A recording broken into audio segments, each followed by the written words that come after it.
Hello everyone, welcome to our channel math school. और आज का ये जो हमारा वीडियो है वो सीएसआर नेट एग्जाम और गेट एग्जाम के ऊपर होगा। सीएसआर या फिर अगर आप इसमें यूजीसी भी कंसिडर करें तो इसमें एक तो होता है नेट और एक तो होता है जेआरएफ। ठीक है, अगर आप लोग देते आ रहे हैं तब तो आप लोगों को आइडिया होगा। ठीक है, तो नेट और जेआरएफ होता है। अगर आप लोग नेट क्लियर करते हैं, ठीक है, तो क्या होगा उसके लिए सिर्फ ये आपको नेट क्या होता है, नेशनल एलिजिबिलिटी टेस्ट, यानी कि आप क्या कर सकते हैं, कॉलेजेस में पढ़ा सकते हैं, ये होता है नेट। ठीक है, अगर आपको नेट क्लियर है। जेआरएफ क्या होता है, जेआरएफ का मतलब होता है कि इसमें नेट तो अगर आपका जेआरएफ क्लियर है तो ऑब्वियसली बात है कि आपका नेट तो कंसिडर किया ही जाएगा। साथ ही साथ अगर आपको पीएचडी के लिए, हायर स्टडीज के लिए किसी भी सब्जेक्ट में जिसमें आप दे रहे हैं उसके लिए अगर आप अप्लाई करना चाहते हैं, जैसे आईआईटीज, एनआईटीज या फिर आप देख लीजिए कि अगर आप आईसर्स या सीएमआई इन सब में अप्लाई करना चाहते हैं तो ये एक टेस्ट हो जाता है। ठीक है, तो जेआरएफ में क्या होता है, नेट भी होता है। क्यों? क्योंकि अगर आप मार्क्स के हिसाब से देखें तो नेट की जो कट ऑफ होती है वो लेस जाती है कंपेरेटिवली टू जेआरएफ। तो ये तो हो गया कि ये जेआरएफ होता क्या है। तो इसकी ये जो होती है ना, सीएसआर और यूजीसी, ये क्या होती है, इसकी एक एजेंसीज होती है। मतलब ये दोनों कंडक्ट करते हैं, एग्जाम एक ही होता है। तो कह देते हैं कि ये किसी किसी को क्या होता है कि रैंकिंग मिल जाती है कि सीएसआर नेट रैंक दिस, और किसी को बोलते हैं यूजीसी नेट रैंक दिस। ठीक है, जैसे सीएसआर नेट, सीएसआर अगर आपका जेआरएफ क्लियर है तो इससे क्या होता है, अब अगर आपको ये कहे कि सीएसआर जेआरएफ और एक तरफ गेट है, इन दोनों में डिफरेंस क्या है। ठीक है, अब देखो गेट क्या होती है, गेट भी एक तरह की स्कॉलरशिप होती है, लेकिन ये किसकी स्कॉलरशिप होती है, आईआईटीज की। अगर आपको पीएचडी आईआईटीज से करनी है, ठीक है, तो आप अगर आपके पास सिर्फ गेट है ना, ठीक है, आप तब भी क्या कर सकते हो, पीएचडी कर सकते हो आईआईटीज से। और क्या कहते हैं, गेट के थ्रू एक अलग स्कॉलरशिप होती है जिसे एचटीआरए बोलते हैं। ठीक है, तो इस स्कॉलरशिप में क्या होता है कि आप सिर्फ आईआईटीज में ही जाके पीएचडी कर सकते हो और आप किसके थ्रू फंड होंगे, एचटीआरए फंडेड होंगे। ठीक है, तो ये तो हो गया। लेकिन अगर सीएसआर जेआरएफ है ना, तो आप किसी भी इंस्टीट्यूट में जहां पर वो लोग मांग रहे हैं वहां पे अप्लाई कर सकते हो। यानी कि गेट सिर्फ आईआईटीज में ही क्या कहते हैं, वो एलिजिबिलिटी होगी। मतलब आप गेट को लेके सिर्फ, अगर आपका गेट क्लियर तो सिर्फ आप आईआईटीज में जा सकते हैं, आप और किसी भी यूनिवर्सिटी या इंस्टीट्यूट में नहीं जा सकते। अब जैसे फॉर सपोज अगर आपके पास जेआरएफ है, ठीक है, तो जैसे दिल्ली यूनिवर्सिटी होती है, वहां पर आपको फिर पेपर देने की जरूरत नहीं होती, आपका डायरेक्ट क्या होता है, इंटरव्यू कॉल आती है अगर आपके पास जेआरएफ है। लेकिन अगर आपके पास गेट है ना, तो आपको इससे कोई बेनिफिट नहीं मिलेगा। किसमें, जैसे दिल्ली यूनिवर्सिटी या और भी बहुत सारी यूनिवर्सिटीज होते हैं। तो ये तो एक बिग डिफरेंस हो गया जेआरएफ में और गेट में। तो अब जल्दी से स्टार्ट करते हैं। तो आज जो है मैं बेसिकली सीएसआर नेट के सिलेबस और उसके पैटर्न के बारे में डिस्कस करूंगी। तो जैसे आप लोगों को सबको ही पता होगा कि सीएसआर ये जो है, नेट मानो या फिर जेआरएफ बोलो, ये जो एग्जाम होता है ये कितने आवर का एग्जाम है, 3 आवर्स का एग्जाम है। ठीक है, अब इसमें 3 आवर्स का एग्जाम हो गया। ठीक है, इसमें अब अगर मैं बात करूं कि इसमें टोटल नंबर ऑफ क्वेश्चंस कितने आते हैं, मतलब पूरे एग्जाम में, देखो पूरे एग्जाम में इसलिए इसमें 3 सेक्शन होते हैं एबीसी। तो एबीसी को मिला के टोटल नंबर ऑफ क्वेश्चंस कितने होते हैं, 200 होते हैं। ठीक है, लेकिन 200 में से अटेम्प्ट करने वाले क्वेश्चंस कितने होते हैं,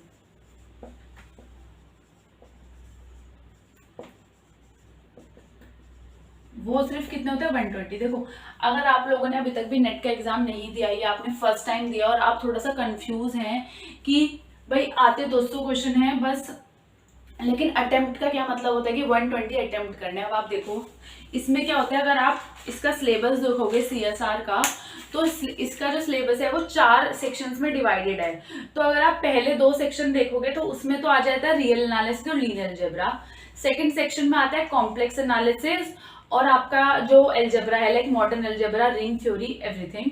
और थर्ड सेक्शन में आपका आता है OD, PD, integral equation, classical mechanics, topology और ये सब आया था। लेकिन फोर्थ सेक्शन में क्या आता है, प्रोबेबिलिटी एंड स्टैटिस्टिक्स आता है। अब क्या होता है कि देखो आप लोग अगर एमएससी कर रहे हो तो आप लोगों को सबको पता होगा कि एमएससी मैथ्स एक अलग चीज होती है और एमएससी स्टैटिस्टिक्स एक अलग चीज होती है।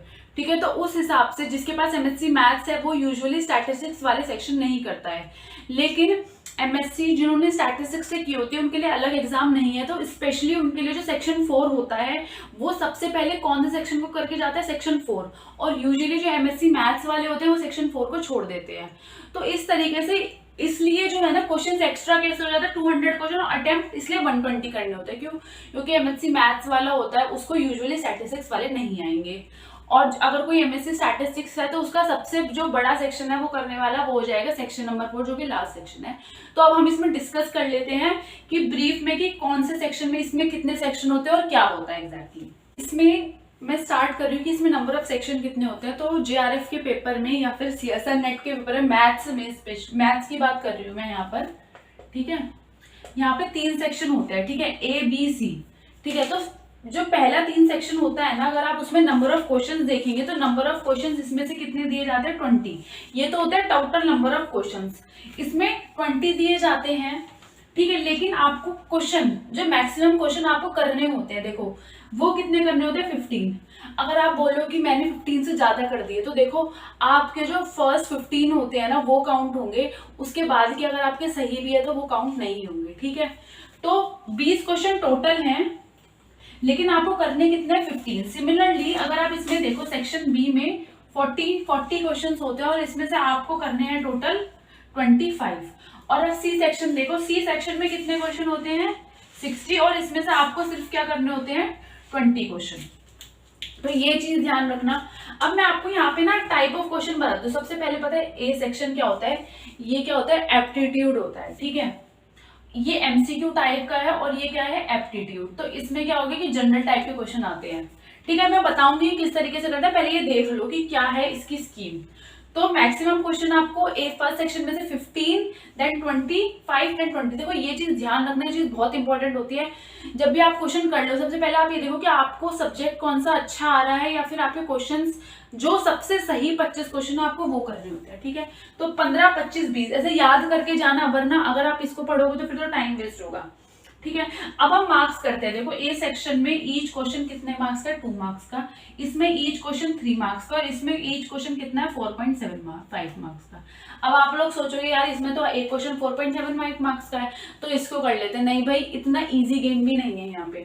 अब आप देखो ये 3 मार्क्स का है ना, इसका एमसीक्यू टाइप ही है, लेकिन ये क्या है, मल्टीपल करेक्ट टाइप है, इसलिए इसमें 4.75 मार्क्स है। मल्टीपल करेक्ट का मतलब क्या है कि मतलब इसमें से जो ऑप्शन है उसमें से एक से ज्यादा भी करेक्ट हो सकते हैं। लेकिन एमसीक्यू टाइप का क्या है, मल्टीपल करेक्ट क्वेश्चन में क्या है कि मतलब इसमें सिर्फ एक ही करेक्ट है। सिमिलरली सेक्शन ए और बी में क्या है, सिर्फ एक ही आंसर करेक्ट होगा, एक ही ऑप्शन। लेकिन ऑप्शन सी में क्या हो सकता है कि सारे भी करेक्ट हो सकते हैं, ठीक है। अब नेगेटिव मार्किंग देख लेते हैं। देखो नेगेटिव मार्किंग इसमें क्या होता है, 30% के हिसाब से होती है। तो अगर ये 2 मार्क्स का है तो इसका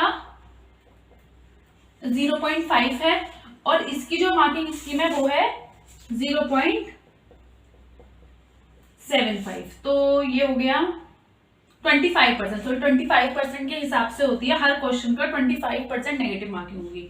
यानी कि अगर आप सेक्शन ए में कोई क्वेश्चन गलत करते हैं तो आपके 0.5 मार्क्स डिडक्ट होंगे, और सेक्शन बी में अगर आप कोई क्वेश्चन गलत करते हैं तो 0.75। What about the section C? Section C में नो नेगेटिव मार्किंग। देखो यहाँ पे नो नेगेटिव मार्किंग भी है और 4.75 मार्क्स का क्वेश्चन भी है, तो ये तो सबसे फेवरेबल है। नहीं, ऐसा नहीं है, ये भी one of the difficult sections ही है। क्यों? क्योंकि यहाँ पे मल्टीपल करेक्ट है, तो इस चीज का आप लोगों को ध्यान रखना है। तो ये तो हो गया टाइप ऑफ क्वेश्चन। तो इससे आपको समझ में आ गया होगा। तो अगर आप यहाँ पे काउंट करोगे तो ये आएगा 200, और अगर आप यहाँ पे काउंट करोगे तो ये आएगा 100। सॉरी, ये शायद मैंने कुछ ऊपर गलत बता दिया है।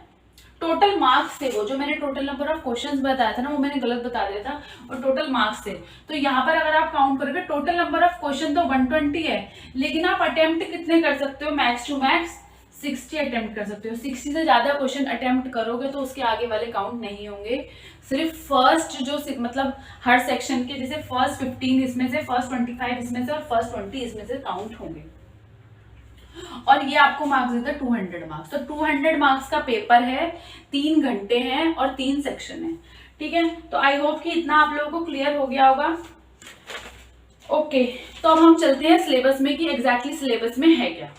उससे पहले हम लोग सब्जेक्ट वाइज जो है हर टॉपिक का वेटेज देख लेते हैं, ताकि हम लोग को पता चल जाए कि हमें एक्चुअल में किस टॉपिक को सबसे पहले करना है। ठीक है, तो स्टार्ट करते हैं। देखो मैं आपको ये बता देती हूँ कि जो सिलेबस है वो डिवाइड किस तरीके से है।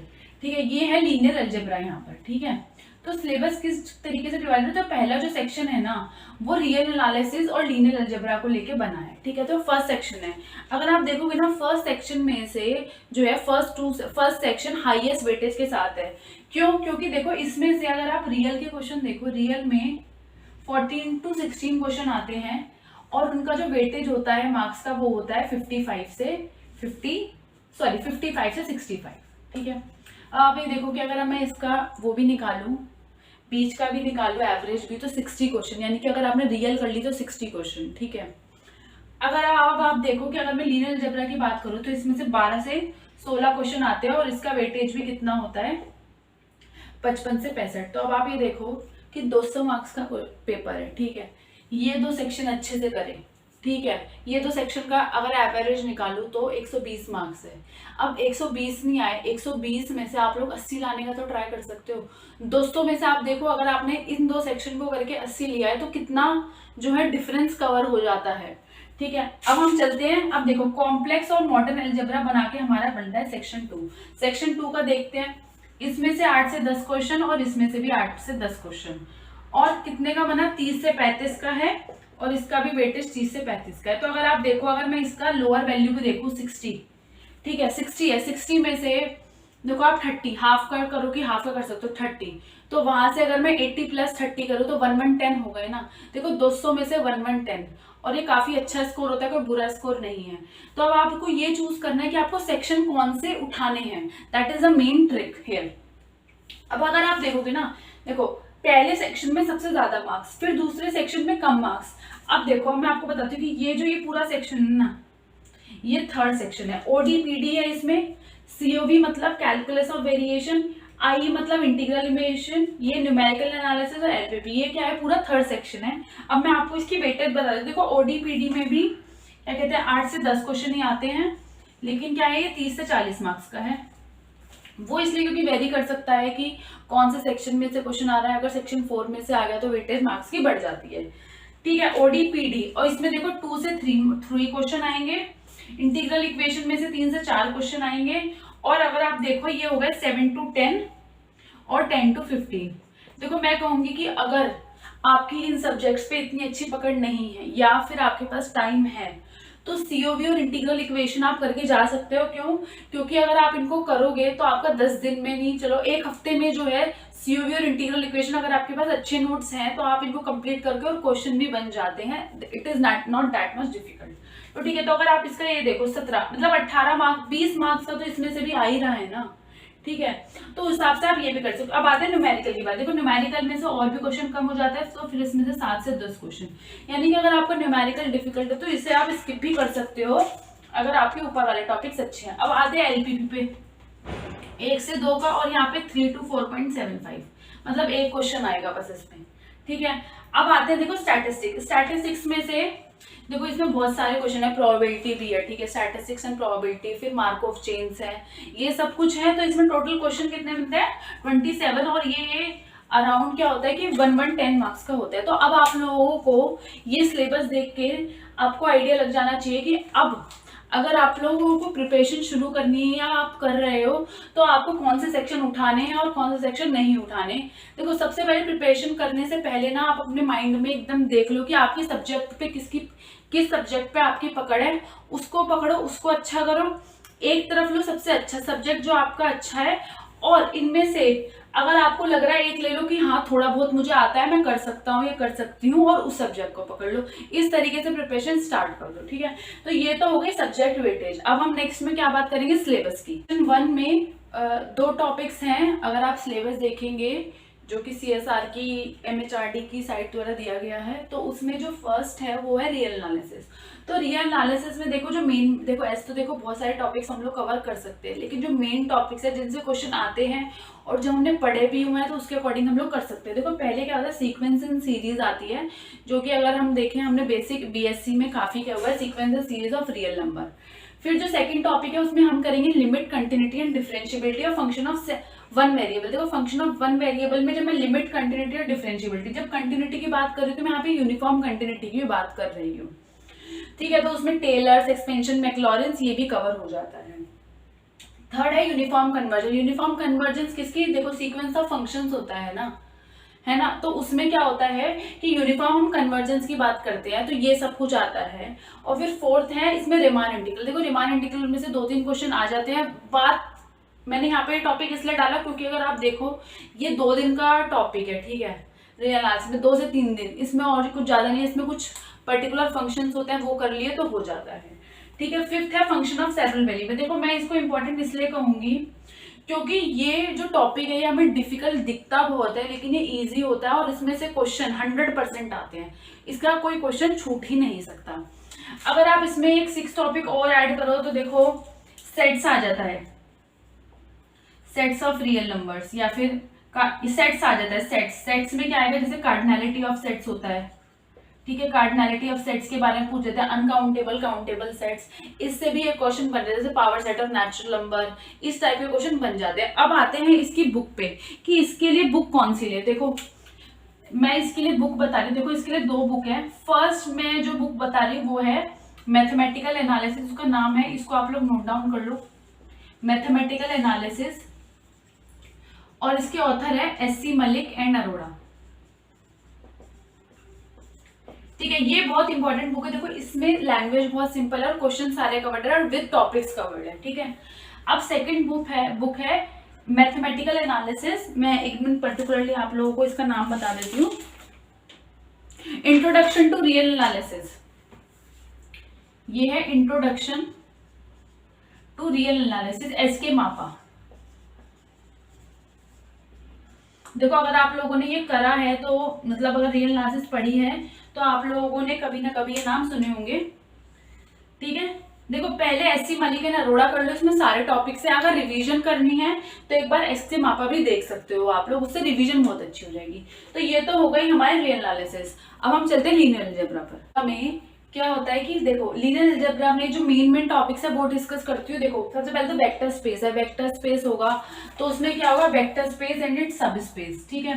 इसमें आप लोगों को क्या कहते हैं, रैंक क्या होती है, रो स्पेस, कॉलम स्पेस, क्योंकि सब स्पेस के अंदर आता है, तो ये सारे टॉपिक्स कवर करने हैं। फिर आ जाता है, और हाँ इसमें जैसे रैंक नलिटी थ्योरम वो भी एक इंपॉर्टेंट है, ठीक है।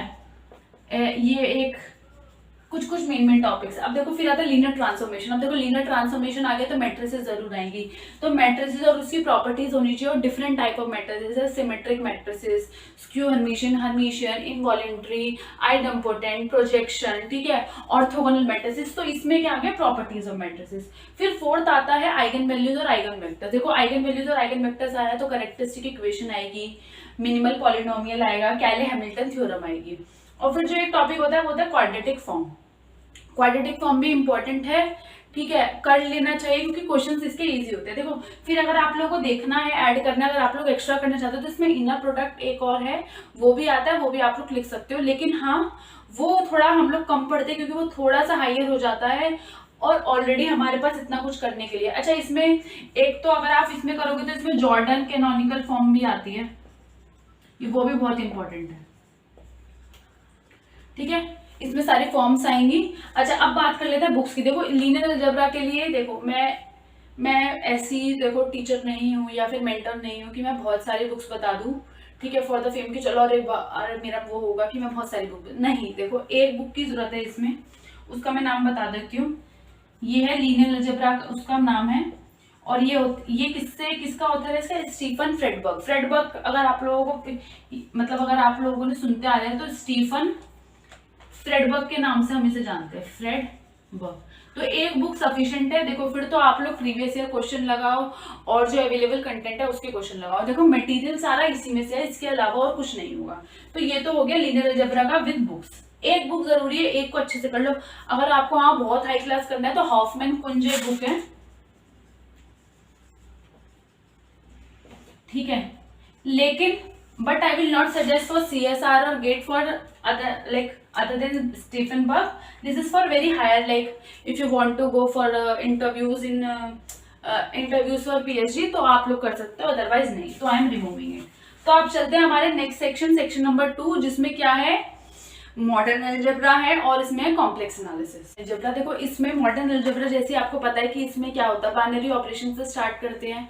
तो इसमें क्या आएगा, ग्रुप्स और सब ग्रुप। अब देखो ग्रुप्स और सब ग्रुप्स में सब कुछ आ जाएगा, जैसे ऑर्डर ऑफ एलिमेंट, ठीक है, सारे ग्रुप्स के बारे में। जैसे अगर आप देखो कि ग्रुप्स यहाँ पे बहुत इंपॉर्टेंट, जैसे power set of natural numbers हो गया, नॉन जीरो कॉम्प्लेक्स नंबर हो गया, उसमें सब ग्रुप या nth रूट ऑफ यूनिटी, ठीक है, इस तरीके से सब ग्रुप से आ सकते हैं। और हाँ मतलब मैंने इस रिलेटेड से टॉपिक तो देखो मेरी पूरी सीरीज है ही, तो आप लोग वो जाकर देखिए, मैं यहाँ पे उसका लिंक दे दूंगी, आप लोग उसे जाकर देखिए। और हाँ, अगर आप लोगों को एक अच्छे ग्रुप्स चाहिए जो कि CSR एग्जाम्स में आते हैं, तो वो मैंने अपलोड कर चुकी हूँ, आप लोग उस प्लेलिस्ट को चेक करिए और उसको जाके देखिए। फिर आता है सेकंड टॉपिक, साइलोस थ्योरम। देखो आप लोगों को खुद पता है silos theorem is one of the important topic. Silos के बाद होमोमॉर्फिज्म, आइसोमॉर्फिज्म, फोर्थ में रिंग्स एंड आइडियल्स। अब अगर देखो रिंग्स एंड आइडियल्स में सब कुछ कवर हो जाता है कि रिंग्स के एग्जाम्पल क्या होते हैं, सारी theorem, maximal ideal, prime ideal, elements, irreducible elements, reducible elements, ये सब कुछ कवर हो जाएगा, ठीक है। फिर आता है integral domain. Integral domain means क्या होता है कि every non zero element have inverse और एंड विद यूनिटी, ठीक है। फिर आता है PID. PID means prime prime integral domain. UFD क्या होता है, unique factorisation, factorisation domain. ED means Euclidean domain. और लास्ट में क्या आता है, फील्ड, ठीक है। और 6 टॉपिक है इरिड्यूसिबिलिटी ऑफ पॉलिनोमियल। देखो इसमें ये भी बहुत इंपॉर्टेंट, जैसे इसमें साइक्लोटिपिक पॉलिनोमियल्स आते हैं और आइंस्टाइन क्राइटेरिया होता है इसमें, जो बहुत इंपॉर्टेंट होता है। तो अब बात करते हैं हम इसकी बुक्स की। देखो बुक्स में आपको कहूंगी कि देखो इसमें मैं वैसे तो एक ही बुक रेफर करना चाहती थी, लेकिन क्या होता है कि लोगों के अंदर मतलब जो पहली बुक है वो है a course in abstract algebra by Khanna and Bhambri. देखो इसमें क्या होगा कि अगर आप लोग देखोगे आपको ये पूरे सारे टॉपिक्स मिल जाएंगे एक ही बुक में, खन्ना एंड भामरी में। अगर आप लोगों को, जैसे सब लोग गैलियन को बहुत ज़्यादा जानते हैं, अगर आपको ये है कि हाँ मुझे कुछ मतलब मैं एकदम से इस पे नहीं जाना चाहती, मेरे को गैलियन भी करना है, तो गैलियन में क्या कर सकते हो आप, ये वाले एक टॉपिक कर सकते हो। लेकिन हाँ देखो कंटेंट इतना अच्छा नहीं होगा, अगर आपको समझना है या फिर पढ़ने के उससे करना है तो आप जोसेफ गैलियन की बुक है एब्स्ट्रैक्ट कंटेम्प्रेरी एब्स्ट्रैक्ट अलजेब्रा।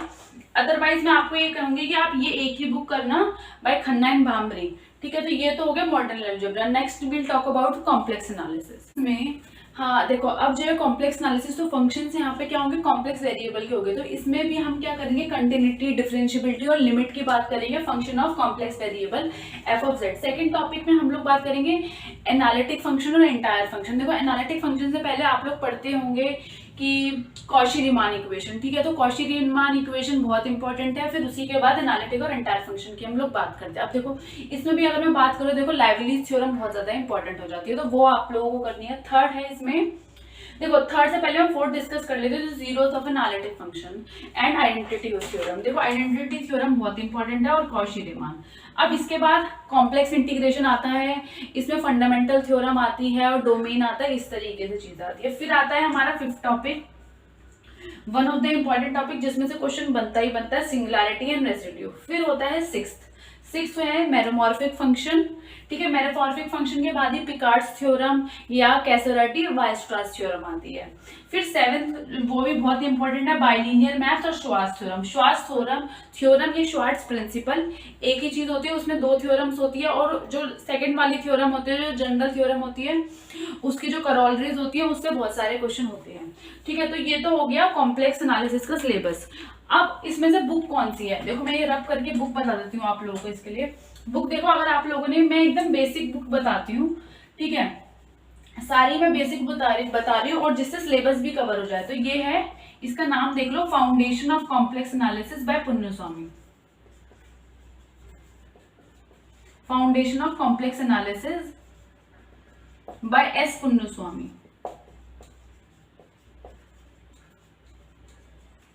ठीक है। स्पेलिंग में शायद कुछ, हाँ स्वामी, यस, हाँ ये जो एस पुन्नुस्वामी है ये IIT मद्रास में ही प्रोफेसर है, ठीक है। तो ये तो हो गई इनकी बुक। अब हमारा आता है, मीन्स हमने फर्स्ट सेक्शन और सेकंड सेक्शन। तो फर्स्ट और सेकंड सेक्शन अगर आप लोगों को याद हो मैंने कितने मार्क्स का बताया था, अगर मैं मिनिमम मार्क्स भी उसके लेके चलूं तो 110 हो रहे थे। तो अब आप देखो अगर आप ये 2 सेक्शन कवर कर ले तो 110, इट मीन्स की ऑलमोस्ट चांसेस है कि मतलब नेट तो क्लियर हो ही जाएगा पक्का पक्का, और अगर ठीक रहा, ठीक है, तो जीआरएफ भी क्लियर हो सकता है। लेकिन हाँ, अभी तो सिर्फ हमारे 2 ही सेक्शन हुए हैं, अभी तो हमारे और भी बहुत सारे सेक्शंस बाकी है, तो चलिए अब उन्हें देखते हैं। तो सेक्शन 3 में जो पहले 2 टॉपिक होते हैं वो होते हैं ODE PDE. ODE means ordinary differential equation और PDE means partial differential equation. तो देखो ओडी में क्या होता है, फर्स्ट ऑर्डर फर्स्ट डिग्री क्या कहते हैं इक्वेशंस के बारे में बात करेंगे, और सेकंड ऑर्डर डिग्री इक्वेशंस के बारे में बात करेंगे। फिर आता है हमारा system of ordinary differential equation, मतलब 2 इक्वेशन होगी तो उसमें सिस्टम हो जाएगा,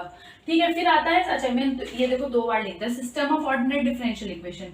फिर जो हमारा जो क्या कहते हैं दूसरा टॉपिक आता है, हाँ, ये आता है बाउंड्री वैल्यू प्रॉब्लम। देखो बाउंड्री वैल्यू प्रॉब्लम, अगर आपको इसमें भी क्या होता है कि देखो बाउंड्री होती, मतलब बाउंड्री वैल्यू प्रॉब्लम होती है, लेकिन ये क्या होता है कि ऑर्डिनरी डिफरेंशियल इक्वेशन के फॉर्म में होती है, ठीक है। अब आता है ग्रीन फंक्शन। इसमें ग्रीन फंक्शन से देखो एक क्वेश्चन आ जाता है, कभी कभी आता है, लेकिन हाँ फिर मैंने लिख दिया क्योंकि इसके जो थ्योरी होती है वो इतनी डिफिकल्ट नहीं होती। अब आता है पार्शियल डिफरेंशियल इक्वेशन। देखो पार्शियल में first order linear differential equation के बारे में बात करेंगे। देखो नॉन लीनियर भी है, उसमें सिर्फ कॉची नॉन लीनियर है, एक है। फिर क्या होता है first order linear differential equation हो गया। अब उन्हें सॉल्व भी करने के रहते हैं सेकंड डिग्री या इस तरीके से। तो जो सॉल्व होता है उसके मेथड होते हैं, जैसे लेग्रांज मेथड हो गया, ठीक है, जैसे और एक होता है क्लोरेट्स मेथड, इस तरीके से और मेथड्स होते हैं। फिर होता है बाउंड्री वैल्यू प्रॉब्लम। अब देखो बाउंड्री वैल्यू प्रॉब्लम में क्या होता है, इसमें देखो अगर आप देखो बाउंड्री वैल्यू प्रॉब्लम में एक तो हीट इक्वेशन होती है, वेव इक्वेशन होती है, लैपलास होती है, ये 3 तरीके से होती है। और इसी में अगर आप देखोगे तो सेपरेशन ऑफ वेरिएबल आता है। तो ये तो हो गए ओडीपीडी के। अब देखो बुक्स की बात करूं, मैं बुक्स बताने से पहले आप लोगों को एक बार बताना चाहूंगी कि जितने भी लोगों से मिली हूँ, या फिर अगर मैं खुद का ही लूं, तो देखो इसमें क्या करते हैं लोग, बुक थोड़ी कम रेफर करते हैं। इसमें क्या होता है कि लोग नोट्स ज्यादा रेफर करते हैं। क्यों? क्योंकि देखो बुक्स इसलिए हमने पहले 2 सेक्शन में इसलिए किया क्योंकि उसमें ज्यादा समझने का होता है, ठीक है। तो हमें थ्योरेटिकल ज्यादा चीजें चाहिए होती है, लेकिन ओडीपीडी क्या होता है कि हमें लिख के प्रैक्टिस करने से क्वेश्चन जल्दी सॉल्व होते हैं। तो इसलिए क्या होता है हमें मटेरियल चाहिए होता है ज्यादा। अब मैं आपको इसकी एक इंपॉर्टेंट बुक बता देती हूँ ओडी की, ठीक है। इसकी एक जो ओडी की बुक है, देखो एमडी राय सिंघानिया है, ठीक है, और ये पीडी की भी एमडी राय सिंघानिया है,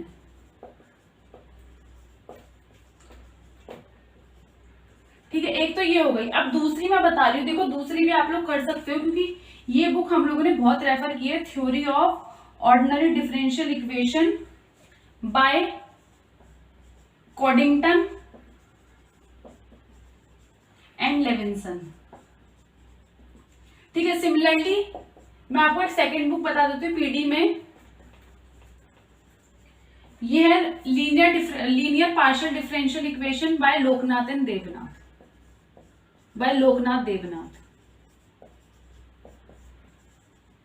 ठीक है। तो आप लोग कोई सी भी बुक से देखो, इसमें मैंने इसलिए कहा ना कि मैंने बुक्स बता तो दिए, लेकिन मैं आपको एडवाइस दूंगी कि इसमें आप नोट्स पे जाना, ठीक है। और अगर आप लोगों को जितनी मैंने बुक्स यहाँ पे आपको बताइए, अगर आप लोगों को उनकी पीडीएफ चाहिए तो डिस्क्रिप्शन बॉक्स में मैंने अपना टेलीग्राम चैनल जो है उसका लिंक दे रखा है। आप हमारा टेलीग्राम चैनल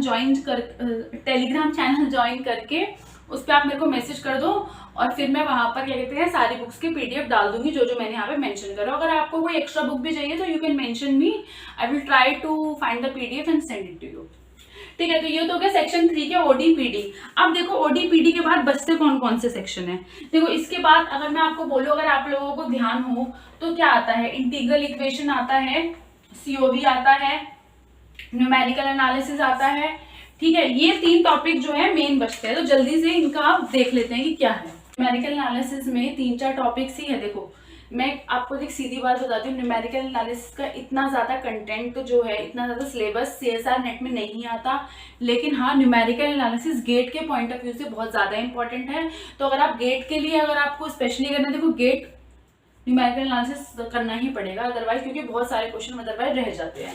तो देखो न्यूमेरिकल एनालिसिस में इटरेटिव मेथड्स आते हैं। इटरेटिव मेथड्स में जैसे बाइसेक्शन हो गया, न्यूटन रैप्सन हो गया, इटरेशन मेथड हो गया, वो आएंगे, उनका कन्वर्जेंस। फिर आता है इंटरपोलेशन मेथड में जैसे न्यूटन इंटरपोलेशन है। फिर आएगा न्यूमेरिकल डिफरेंशिएशन एंड इंटीग्रेशन, और मैट्रिक्स मेथड में यहाँ पे बात कर रही हूँ गॉस सीडल, गॉस जॉर्डन, ठीक है, इस तरीके के मेथड की।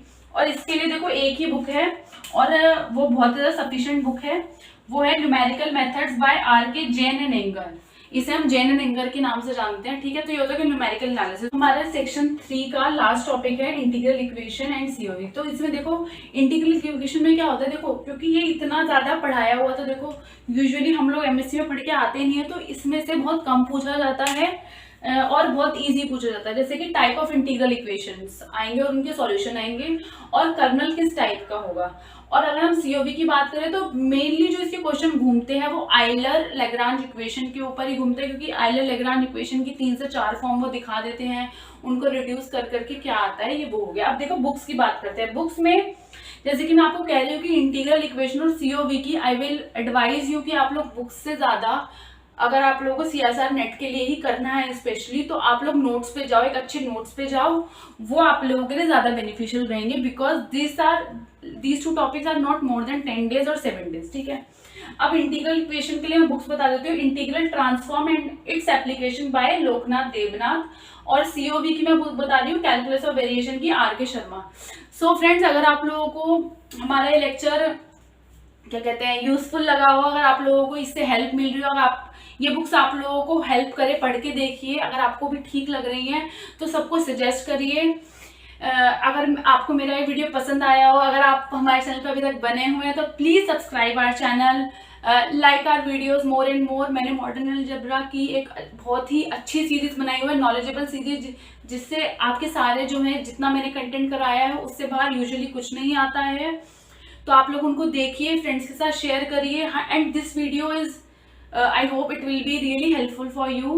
So thank you friends, and please subscribe our channel, we need your help.